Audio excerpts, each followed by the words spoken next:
Hello and welcome back to the podcast. Today we are going to do an episode where we're going to explain what spiritual awakening is all about. I think it's a term we might have used on a few episodes. Um, and we felt to dive into that today and explain, what it means to us, our experience of it. And we're about to, in a few weeks anyway, start leading the next teacher training.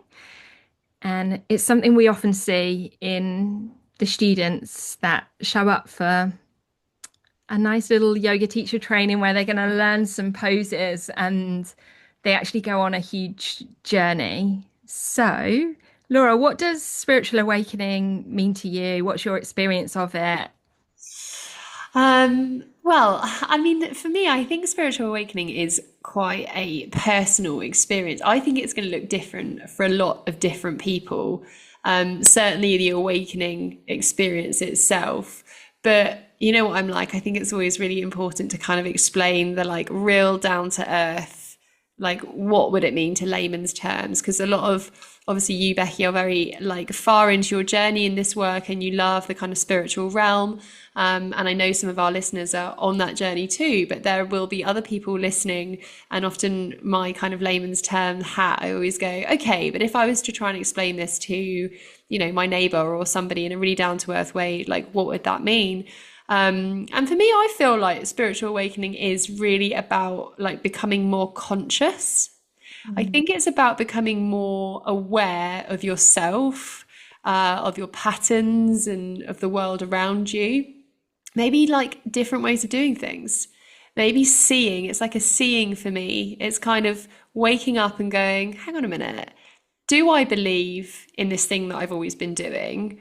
Are there other ways of doing things? And could I start to take the actions to do things differently in a way that feels more aligned to me?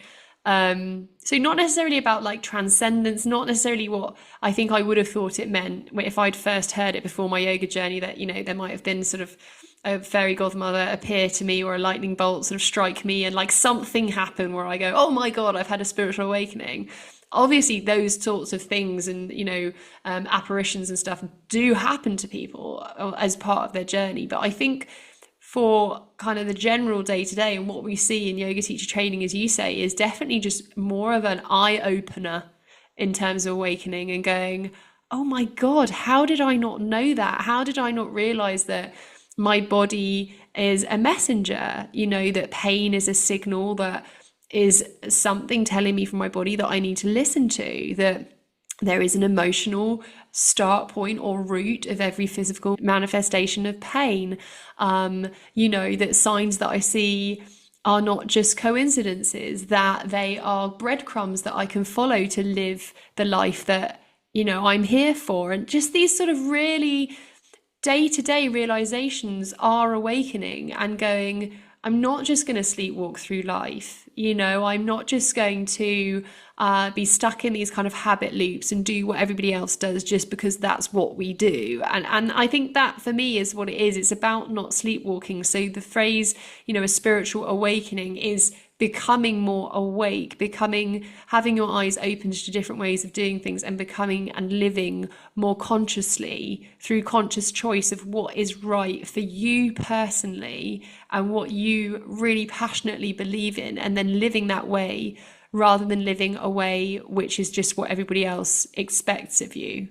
I think that's where I've sort of landed with it. What do you think, Beck? I'm glad that you brought that up because I do feel like I've used the language spiritual awakening with people before, and I think they've been quite afraid of it, or like you say, thought it's going to be like, yeah, suddenly they can talk to the angels or something like that, when actually it is a shift of perception and perspective. I think the word perspective is really important. And I think for me, it's like coming back to truth, realigning to truth, like truth of who you are and how, how things in your life, like, and your family and your job and society have conditioned you. And for me, awakening is actually about, like you've said, it's seeing and seeing that conditioning and breaking free from that conditioning to come back to the truth of who you are. It's like a cracking open, I think. Yeah, and there can be these, so it can be a slowly. In psychology, often they talk about self-actualization as a similar experience, right? And I remember my tutor always saying to me, like, we're always self-actualizing. The smallest thing can happen and we self-actualize. We have that like aha moment where we go, oh God, I always do that. And in that moment, we're kind of healing and so we're growing. It's that process of transformation. And I think spiritual awakening can be a slowly process where our eyes are getting wider and wider. We're becoming more and more awake to the truth, as you say, the truth of what's really going on in this world and beyond. But we can also have kind of really pivotal moments, can't we, where we can look back and we can mark that as I really feel like that was a big turning point for me in my journey, which you could also kind of label as a big moment in your spiritual awakening. Can you recognize any of those, Becky? Have you had that experience? Yeah, of course, like on yoga teach training being one of them. I think the whole process of teach training can do this gradually, but I think there's certain moments and certain practices that we do on the teach training, like the mask being one of them, where we realize, you know, we've been showing up in a certain way in order to be palatable, to be loved, whatever it might be, and that's not the truth of who we are. And I think, those things can be quite shocking. And yeah, that whole process then of cracking open. So I think, yeah, yoga teacher training perhaps being one of those things. And I think also like, things like becoming a mum can cause you to have a different kind of spiritual awakening where you start to realize all the unhealed parts of yourself when you become a parent as well. And having to work on those things, having to see those things through a different lens so that you can be a better mum, a better parent. What about you? What would you say like your top awakening moments have been? Yes, I think, and they say, don't they, it can often be triggered by like life and death, Hmm. these really big moments in our life obviously create a big reaction, and we can choose to go one way, and maybe if that stuff's too big and painful that we just kind of numb out, or we can choose to kind of be brave and lean in, and there probably will be a big transformational process in there for you. That certainly happened when Dad passed away. So that was a huge awakening for me. I mean, just the realizations and the lessons that came with that that everything I was doing was for his approval. And just him being, taken out of the equation was a real, what do I want? Who am I? And I just had to start again and figure it out. And, I did my yoga teacher training really soon after that, which was, sort of divine timing, if you like, because all of those questions that I was asking, I then had the time and the space and incredible support and obviously the tools of yoga to then explore them. So, that was a real period of kind of exponential growth for me. But as exactly as you've said, I would say the next one for me was when I fell pregnant with Lenny, because it shook my world again, and it was unplanned. And I've said before, in some ways I found that more difficult, and there's no point in comparing the two because they're very different experiences. But some people think of death as sort of the worst thing that could happen to you, and it was absolutely awful because you miss that person that has been taken from your life. But something that I found almost more difficult when I fell pregnant unexpectedly was that I'm going to have to make space for someone to be in my life for the rest of my life. That feels like more of a workaround than someone being taken out of your life for the rest of your life. Like, and it was harder for me. That was harder for me at the beginning, and I couldn't get my head around it. And I had to have such a shift in perspective, as you said, to try and get on board with that. I found it really difficult. And I find it so weird to say that now because it's Lenny, and Lenny is like my absolute world. We have a bond like no other, really. It's hard to describe. So I have mixed feelings when I talk about that, but that's the truth of how I felt at the time. And I remember that really vividly. And then, yes, the whole process of change, of becoming pregnant, more and more pregnant, and then birth changes you because what you realize you're capable of, and then that kind of continues, that what I realize I'm capable of is the thing that I think is motherhood.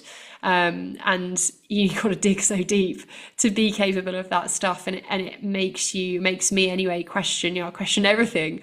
And still, every conversation, every argument, I question, did I do that right? Am I handling that with enough compassion? Why do I find compassion difficult? And it's this constant peeling back the layers of where did that stuff come from and how can I grow? So I think mothering, parenting is an awakening process, absolutely.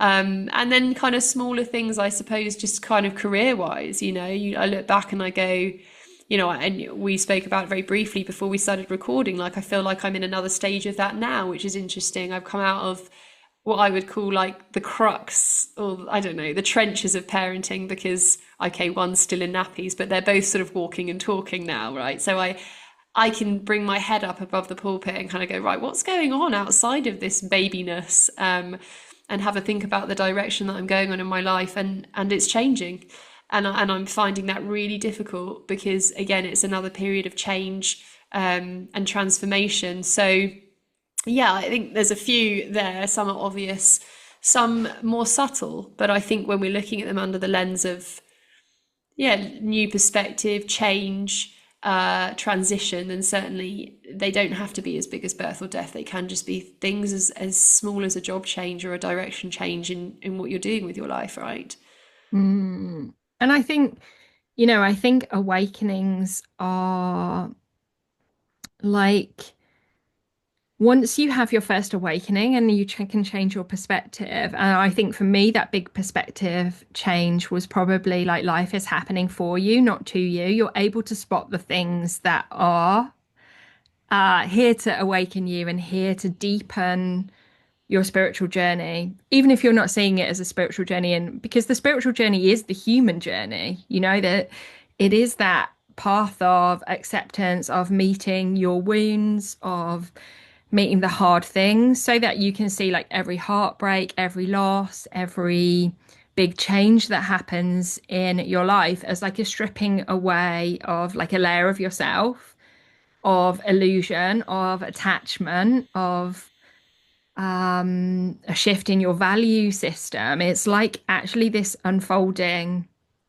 of, as I've said, like this remembering and this coming back to the truth of who you are. And the way that I always see it now is like this path, and like there's like these presents. Like I see them as like these golden boxes with red bows around them, a bit like the present emoji.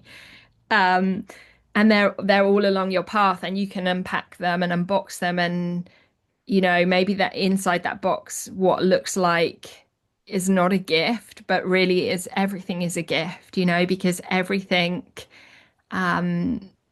is here to help you evolve, even if it doesn't feel like it, even if you open that box and it's like the thing that you're most afraid of.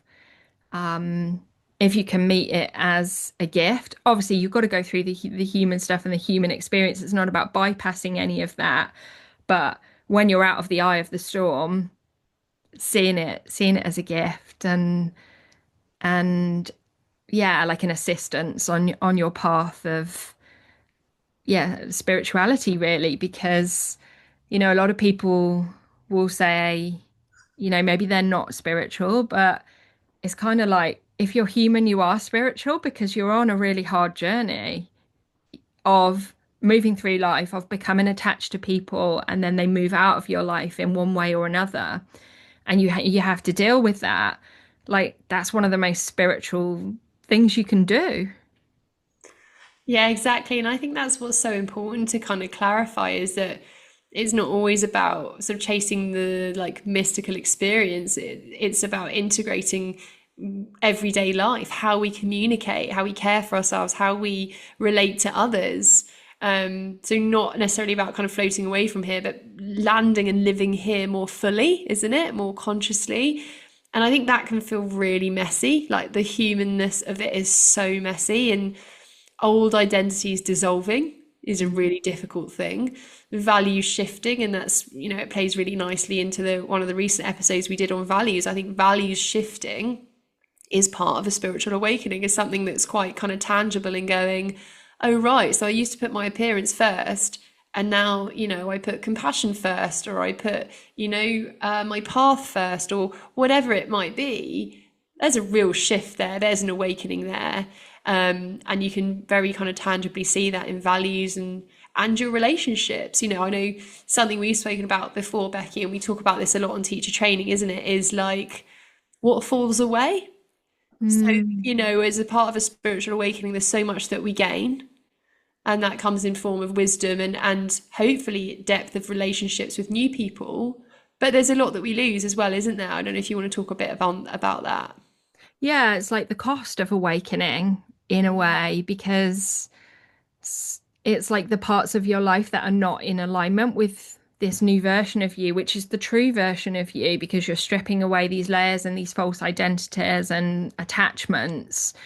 If you've got relationships that were built on appearance, what you think a relationship would should look like, and they don't fit anymore, then yeah, that relationship might need to end. Like jobs, careers, that you once identified with and made sense on paper or something can suddenly feel hollow. And it's like the thing is, I think with awakening, once you change your perspective and you see life in a different way, you can't unsee it. And I think this can send you into almost like the dark night of the soul, because it can make you feel alone. If those relationships, those friendships and things like that don't resonate anymore, you can feel quite alone in that. So, but again, it's really looking at that as an opportunity to create new friendships, new relationships. And I can honestly say, since I did my teach training, I feel like my whole friendship group has evolved and shifted to either people that were like on that training or that I've met since. Those are the people that I have the deeper friendships with. So it's like a connection with a new sort of soul tribe. And I think the frustration that can come with that as well. Like if you do choose to stay in, a marriage or something, and you've been through an awakening process, there can be tension there that's created because you want that person to come on the journey with you. And maybe that's not their path. Maybe they're not interested in yoga. Maybe they're not interested in spirituality. And I think the way that I've made peace with that, because my husband is not spiritual in the sense that I would say that I'm spiritual, in terms of spiritual practice and yes, being interested in things like astrology. He's just not. But then I look at him and I think, he is deeply in his human experience. And actually, there's nothing more spiritual than that. I spend my time, yeah, reading astrology books and doing spiritual practice and ritual and all these things that I love. And, he's found the time to learn to play the guitar. And, he's never too busy to go and see his friend or something like that. And so he's much more, in a way, like rooted in the day to day of his human experience. And that's like what his soul came to experience is not the same as what my soul wants to experience, but we can still come together and like have love and respect for what each other are interested in. And so I think there's a process that you have to go through with your relationship when you go through spiritual awakening, where either, yeah, you choose that you're no longer compatible, perhaps, or there's sort of a reconciliation around that.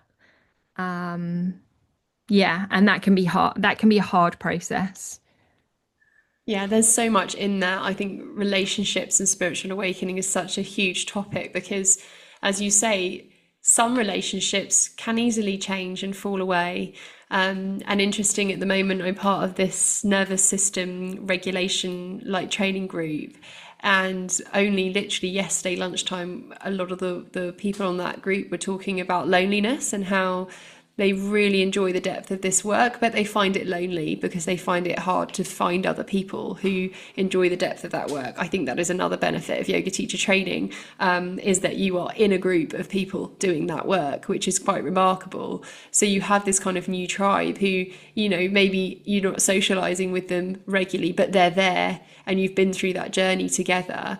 And one of the ladies on the training yesterday said that she finds it's like you learn to run and you just find other runners, and the people who don't want to run just kind of fall away a little bit, and you can go back and visit them, but don't not run. If you can run, and you'll find your other runners.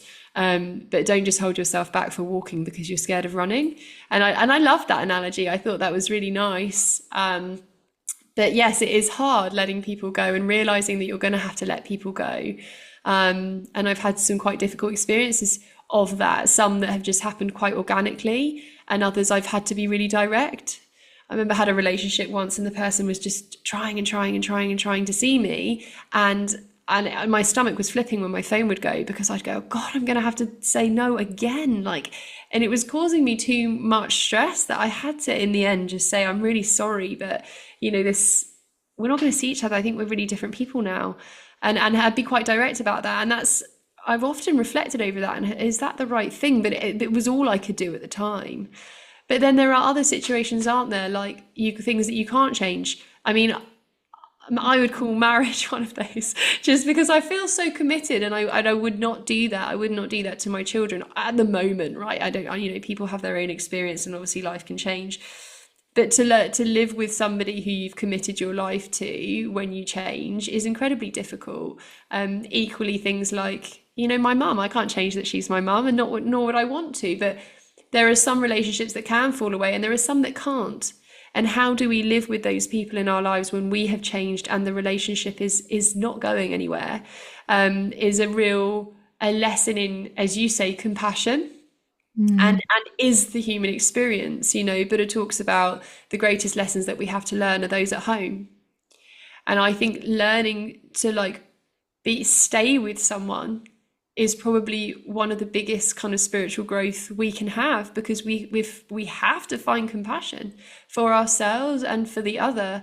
Whereas if we can just exit every time it gets difficult, how are we growing? And obviously that, exiting is right for some people, and obviously, violent relationships or whatever it might be, or just unhappiness, people are no longer compatible. But I think there's a lot of growth in staying with, just like there is in difficult poses in yoga. We stay with stillness in a hip opener because it's where we learn most about ourselves. So yeah, I think it's really interesting, but I think it's happening all the time. I mean, I look at, I did my yoga teacher training, how many years ago now? It must be about 15 years ago or so. And yeah, my relationships changed massively. But, even interestingly, even since doing this podcast, we have so many people reach out to us. I've had some really amazing conversations. I've got two people in mind who have both reached out and said, we sort of always feel like we've known you, but that there was a barrier between us.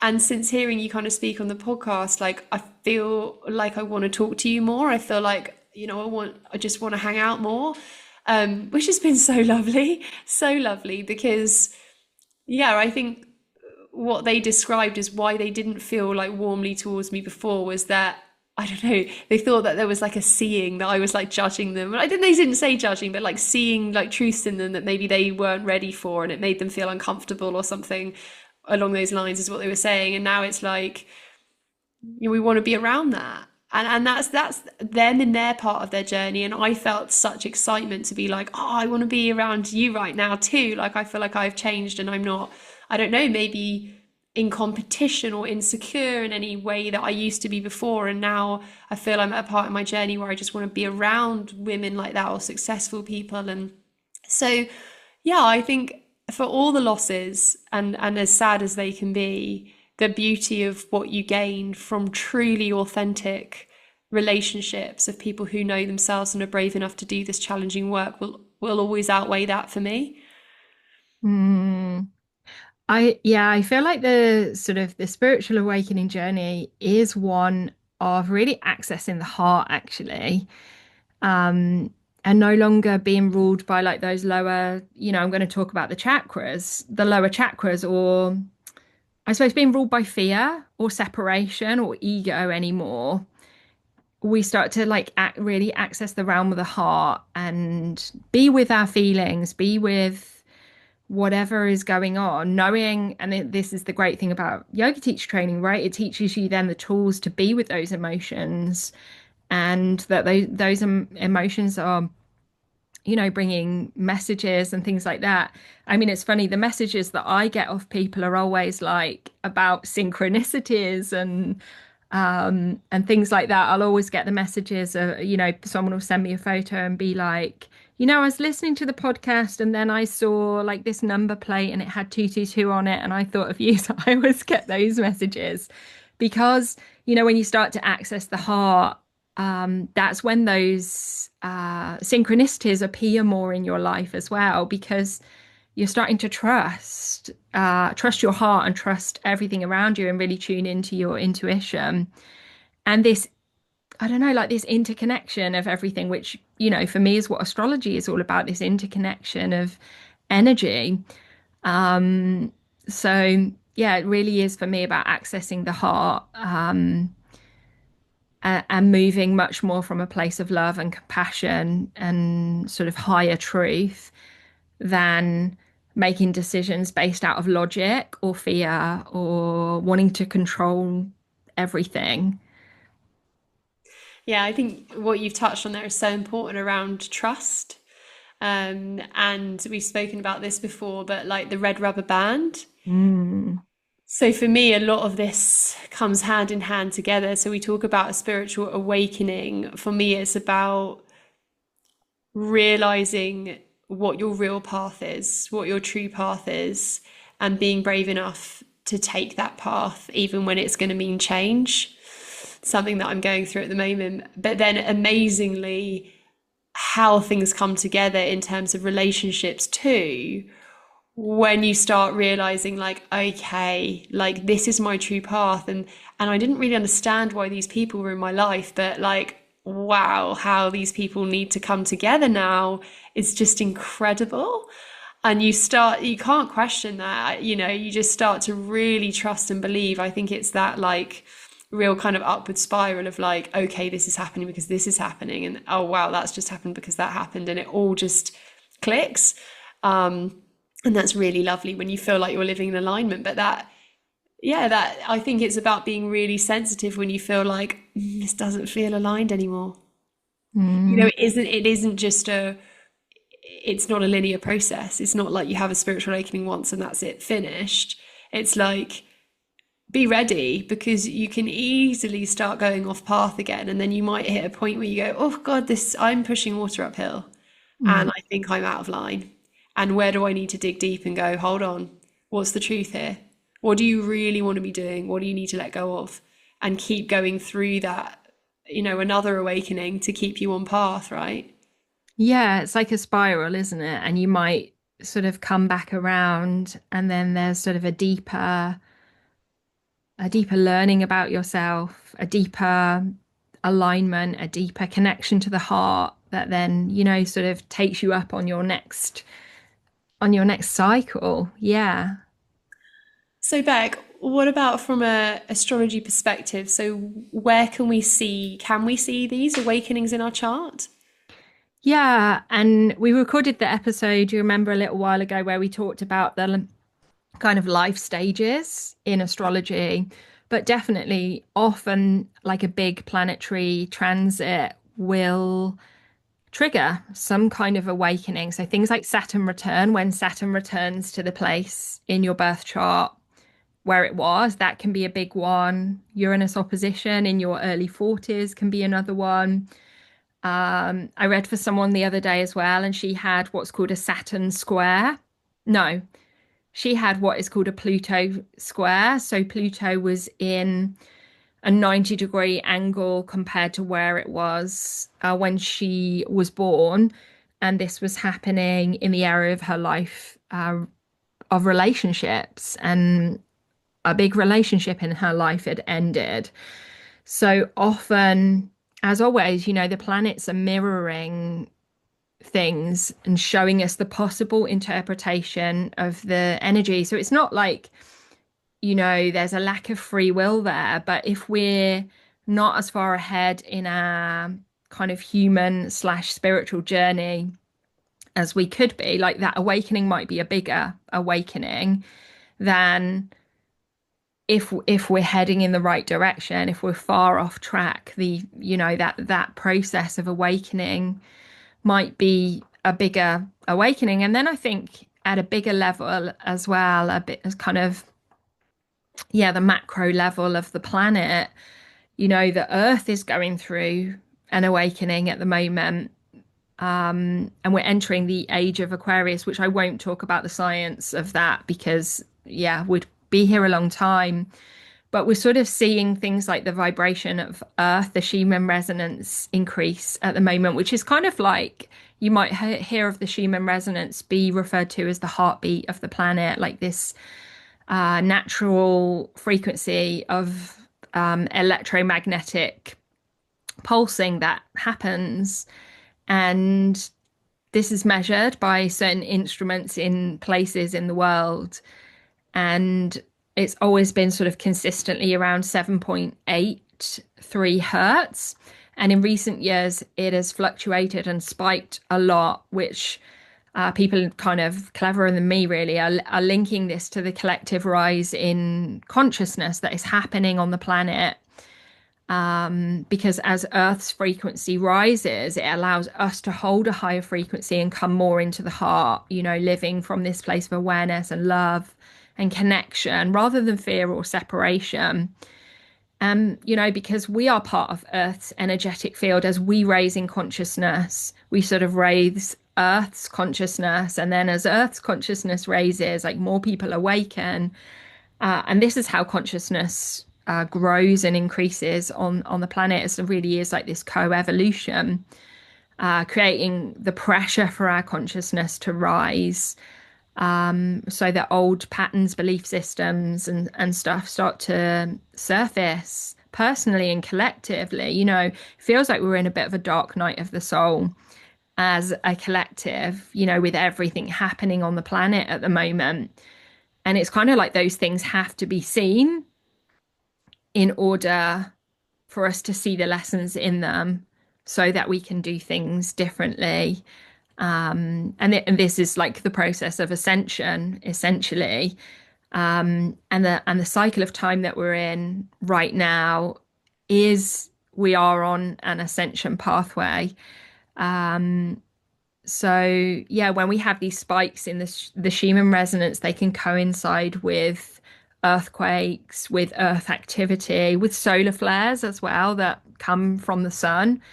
And of course, the sun is the center of our solar system. So, a big solar flare from the sun is going to impact us. It can cause electrical surges on the planet and things like that. But it's like if we look at the Schumann resonance as a barometer for how consciousness is moving through Earth, things are shifting.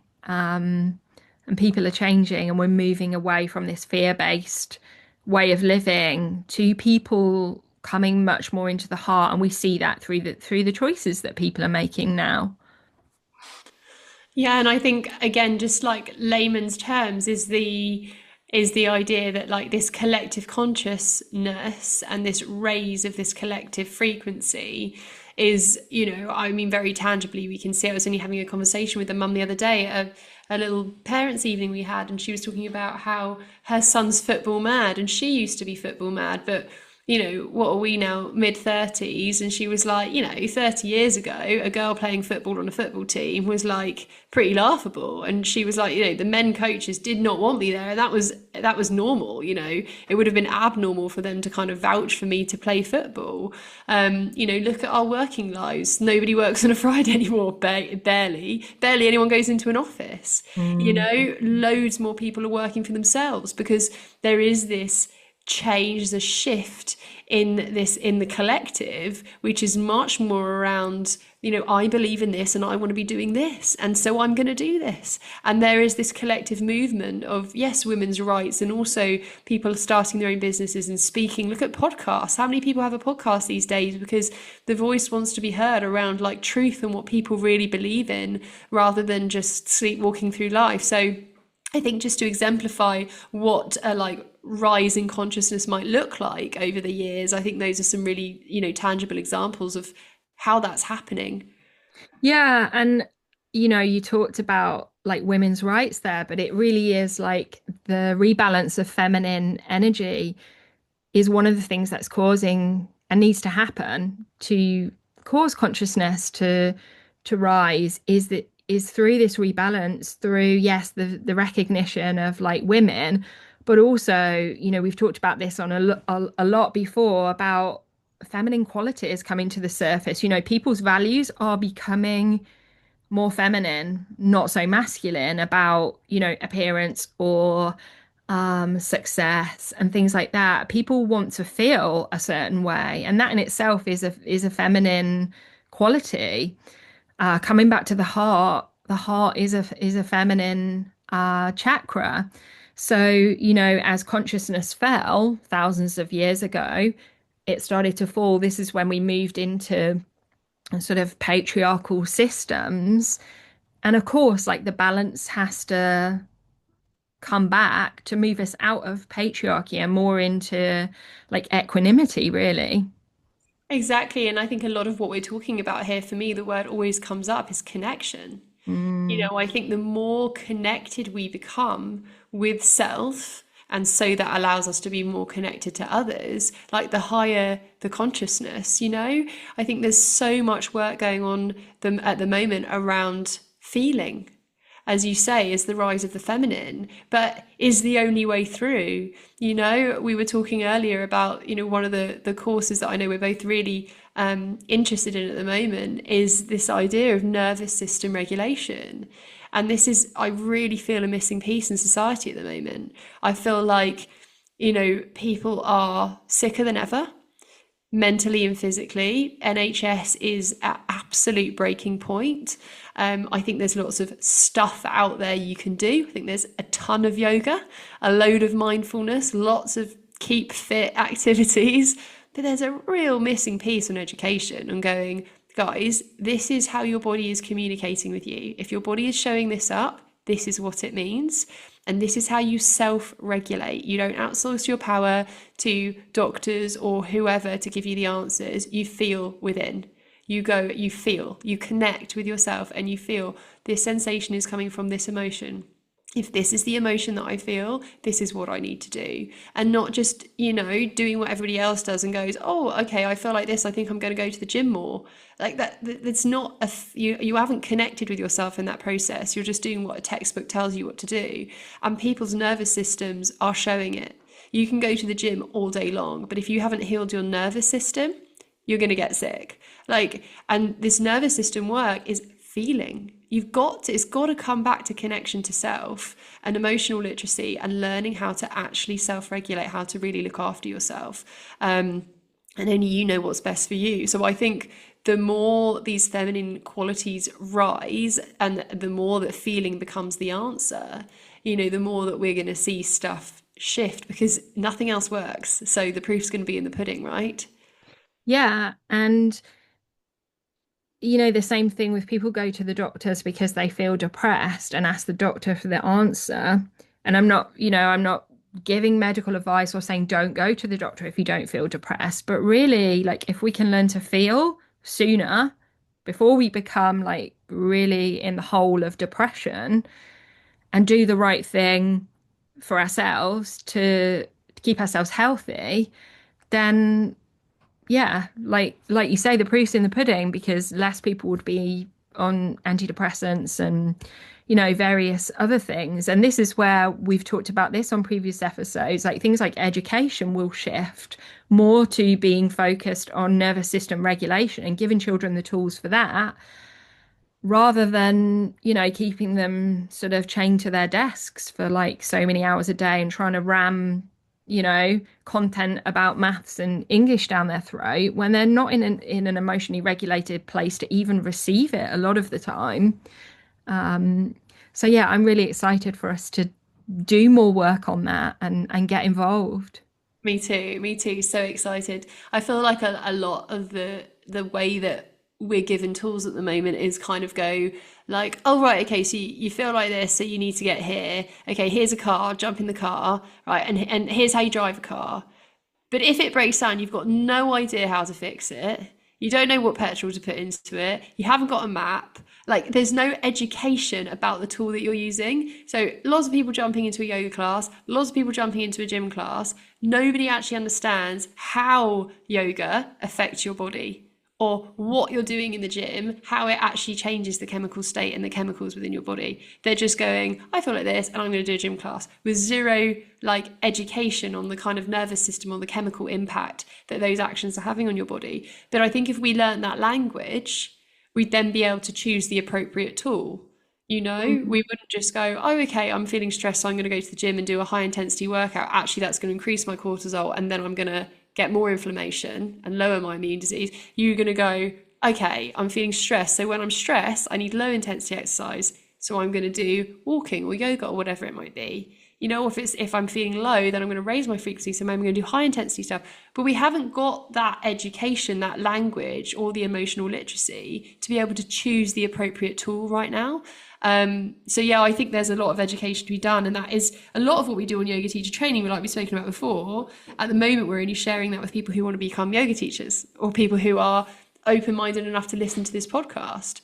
But I'm really excited about trying to get this kind of like grounded education out to everyone. Yeah, and the thing is, like you use the car analogy there, like you get in your car and you go to yoga and the car breaks down and you don't know how to fix it. But the thing is as well, like the chances are at some point in your life, your car's going to break down. Even if you just get a flat tire, things are going to come across your path that are going to be challenging. So we have to provide that education in order to build the resilience to deal with it instead of like every time you get a little flat tire, like you need to phone the garage. It's like really is about resourcing people and giving them the tools, but also like understanding how to diagnose the fault with the car if you want to put it into car language. Yeah, that's exactly it. Because I mean, a lot of the corporate work that we're looking into at the moment, Beck, is about like, right, analyze the problem.